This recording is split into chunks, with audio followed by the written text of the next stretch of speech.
একটু পরেই বাংলাদেশ অস্ট্রেলিয়ার ম্যাচ শুরুর আগেই এক বড় দুঃসংবাদ। বৃষ্টির কারণেই বাদ হতে পারে বাংলাদেশ অস্ট্রেলিয়ার ম্যাচ। ইংল্যান্ডের বিরক্তিকর আবহাওয়া ভালোমতোই টের পাচ্ছে চ্যাম্পিয়ন্স ট্রফি। গতকাল ভারত পাকিস্তানের ম্যাচে বারবার হানা দিয়েছে বৃষ্টি। এর আগে অস্ট্রেলিয়া নিউজিল্যান্ড ম্যাচটা শেষ হতেই দেয়নি। প্রায় ম্যাচেই আবহাওয়ার ব্যাপারটি মাথায় রাখতে হচ্ছে।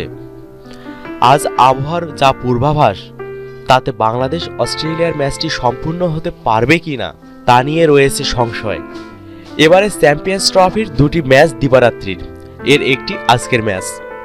আজ লন্ডনের স্থানীয় সময় দুপুর 1:30টায়, বাংলাদেশ সময় সন্ধ্যা 6:30টায় শুরু হবে ম্যাচটি। বিবিসির আবহাওয়ার পূর্বাভাস বলছে, ওভালে আজ বিকেল থেকেই বৃষ্টি বাগড়া দেবে। বিকেল 4টায় হালকা বৃষ্টির পূর্বাভাস রয়েছে। সন্ধ্যা 7টায় তা রূপ নিতে পারে ভারী বৃষ্টিতে। রাত 10টায় আবারও হালকা বৃষ্টির পূর্বাভাস, যে বৃষ্টি দিবাগত রাত 1টায় ভারী বর্ষণের রূপ নিতে পারে।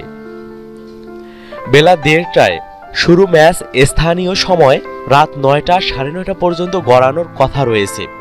বারবার বৃষ্টির উৎপাত মানে ডাকওয়ার্থ লুইস পদ্ধতির অতি জটিল হিসাবের আগমন।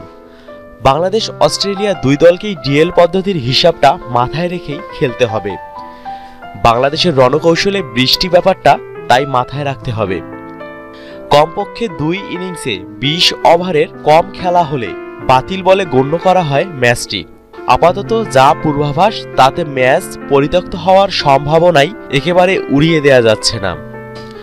আবহাওয়া বা প্রকৃতি সবসময় পূর্বাভাস মেনে চলে না, এটাই আপাতত বড় ভরসা।